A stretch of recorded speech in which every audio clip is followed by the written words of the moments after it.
നമസ്കാരം, ജന്മഭൂമിയിലേക്ക് സ്വാഗതം. കേരളത്തിൽ പുതിയ സംസ്ഥാന ധനകാര്യ കമ്മീഷൻ രൂപീകരിക്കാത്തതിനാൽ പഞ്ചായത്തുകൾക്കുള്ള കോടിക്കണക്കിനുള്ള രൂപയുടെ കേന്ദ്ര ഗ്രാന്റുകൾ നൽകാനാകാത്ത സ്ഥിതിയെന്ന് കേന്ദ്ര സർക്കാർ. സംസ്ഥാന ധനകാര്യ കമ്മീഷൻ രൂപീകരിച്ച് വിവരം കൈമാറണമെന്ന് പലവട്ടം ആവശ്യപ്പെട്ടിട്ടും കേരള സർക്കാർ വിവരങ്ങൾ സമർപ്പിച്ചില്ലെന്നും കേന്ദ്ര പഞ്ചായത്തി രാജ് മന്ത്രാലയം കുറ്റപ്പെടുത്തി.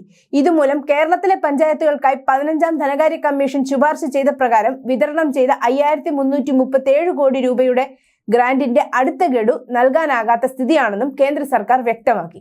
സംസ്ഥാന സർക്കാരിന്റെ കെടുകാര്യസ്ഥതയുടെ മറ്റൊരു ഉദാഹരണമായി പഞ്ചായത്തുകളുടെ ഗ്രാന്റ് നേടിയെടുക്കുന്നതിലെ വീഴ്ച.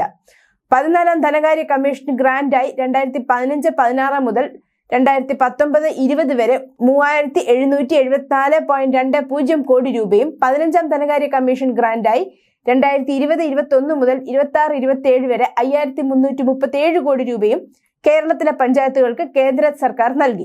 ജൂൺ 28 വരെ നൽകിയ തുകയുടെ കണക്കാണിത്. എന്നാൽ 2024 മാർച്ചിന് ശേഷം കേന്ദ്ര ഗ്രാന്റുകൾ അനുവദിക്കുന്നതിനുള്ള നിർബന്ധിത വ്യവസ്ഥയായ സംസ്ഥാന ധനകാര്യ കമ്മീഷൻ സംബന്ധമായ വിശദാംശങ്ങൾ പഞ്ചായത്തി രാജ് മന്ത്രാലയത്തിന് സംസ്ഥാന സർക്കാർ നൽകിയിട്ടില്ലെന്ന പ്രത്യേക പത്രക്കുറിപ്പിലൂടെയാണ് കേന്ദ്രം അറിയിച്ചത്. 15ാം ധനകമ്മീഷന്റെ ശുപാർശ പ്രകാരമുള്ള ഗ്രാന്റ് പഞ്ചായത്തുകൾക്ക് നൽകാതെ കേന്ദ്ര സർക്കാർ കേരളത്തെ അവഗണിക്കുന്നതായി ചില മലയാള മാധ്യമങ്ങളിൽ വന്ന വാർത്ത ശ്രദ്ധയിൽപ്പെട്ടതോടെയാണ് വീഴ്ച വരുത്തിയത് കേരളം ആണെന്ന് ചൂണ്ടിക്കാട്ടി കേന്ദ്രം പത്രക്കുറിപ്പ് ഇറക്കിയത്.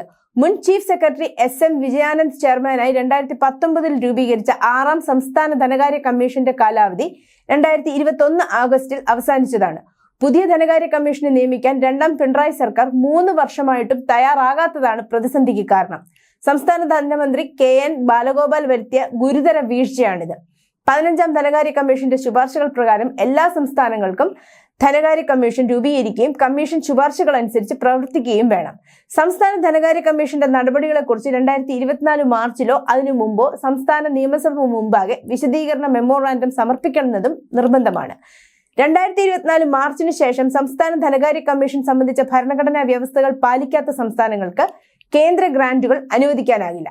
ഇക്കാര്യം ചൂണ്ടിക്കാട്ടി ഈ വർഷം ജൂൺ 11-നും ജൂൺ 24-നും അയച്ച കത്തുകളിലൂടെ സംസ്ഥാന ധനകാര്യ കമ്മീഷൻ സംബന്ധമായ വിശദാംശങ്ങൾ നൽകാൻ കേന്ദ്ര പഞ്ചായത്തി രാജ് മന്ത്രാലയം കേന്ദ്രത്തോട് വീണ്ടും അഭ്യർത്ഥിച്ചിരുന്നു. 2023-24 സാമ്പത്തിക വർഷത്തെ അൺടൈഡ് ഗ്രാന്റിന്റെ 2ാമത്തെ ഗഡു സംബന്ധിച്ച ഗ്രാന്റ് ട്രാൻസ്ഫർ സർട്ടിഫിക്കറ്റ് കേരള സർക്കാർ സമർപ്പിച്ചിട്ടുണ്ട്. ഇത് കേന്ദ്ര പഞ്ചായത്തി രാജ് മന്ത്രാലയം പരിശോധിച്ചു വരുന്നു. ഇതിനൊപ്പം 2024-25 സാമ്പത്തിക വർഷത്തെ ആദ്യ ഗഡു നൽകുന്നതിന് ധനമന്ത്രാലയത്തിന് ശുപാർശ നൽകിയിട്ടുണ്ടെന്നും പഞ്ചായത്തി രാജ് മന്ത്രാലയം അറിയിച്ചു. News desk, Janmabhumi.